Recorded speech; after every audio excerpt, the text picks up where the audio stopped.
करत नाही तर हे सांगा बरं. सध्या अभ्यास जास्त चांगला मुलं करत आहेत का मुली करत आहेत? यास हेच त्याचं उत्तर आहे.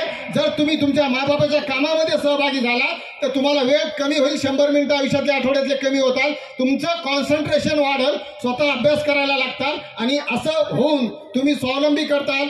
या माणसानं 1907ला या स्वावलंबनाचा विचार केला होता. भारत सरकारनं आत्ता आत्मनिर्भर भारत ही कन्सेप्ट आणलेली. आत्मनिर्भर भारत ही स्काउटची देण आहे. स्काउटची आपण एकदा सर्वजण त्यासाठी टाळ्या वाजूया.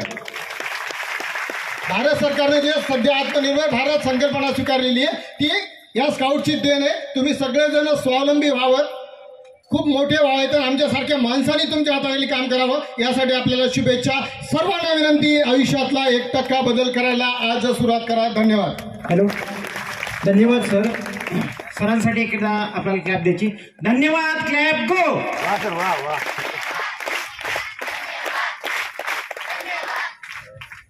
सरांनी श्रम प्रतिष्ठेचं महत्व 10 डिसेंबर ते 10 जानेवारी या कालावधीमध्ये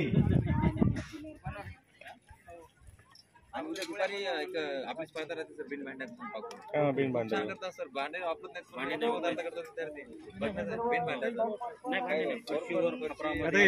संध्याकाळचा स्वयंपाक दुपारचा आपले पाना दुपारचा सकाळी काय खालो सर.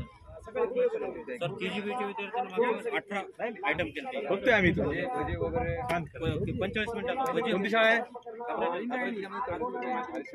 भांडा घ्यायची आपण ते सगळं निरीक्षण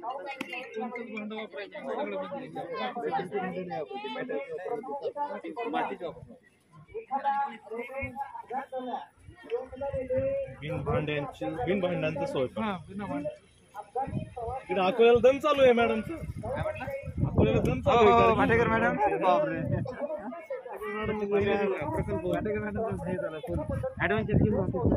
ते मुलांना काय केलं माहिती का? ते सांगायला की काय होत नाही त्याला लूज राहते. मुलाची हाईट आहे ना तर लूज करावं लागते खाली पडन म्हणून. स्पर्धेला आपण प्रारंभ करणार आहोत. त्याच्यामध्ये प्रथमोपचार स्पर्धा असेल. त्यानंतर त्या ठिकाणी जे आहे संचलन स्पर्धा आहे आणि त्यानंतर प्रदर्शन स्पर्धा.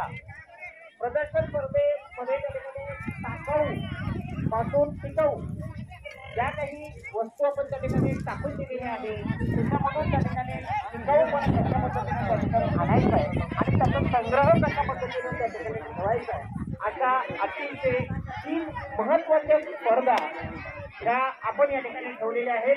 तेव्हा सर्व स्काउट मास्टर आणि गाईड मास्टरनी याची नोंद घ्यायची. सर्व मान्यवर हे आपल्या संपूर्ण या ठिकाणी भेट देणार आहेत.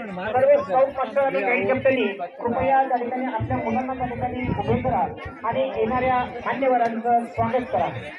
सर्व स्काउट मास्टर गाईड कॅप्टन त्यांना एक निवेदन आहे की सर्व मान्यवर आपल्या तंबूकडे भेट देत आहे. तेव्हा त्या ठिकाणी आपण त्यांचं स्वागत करा.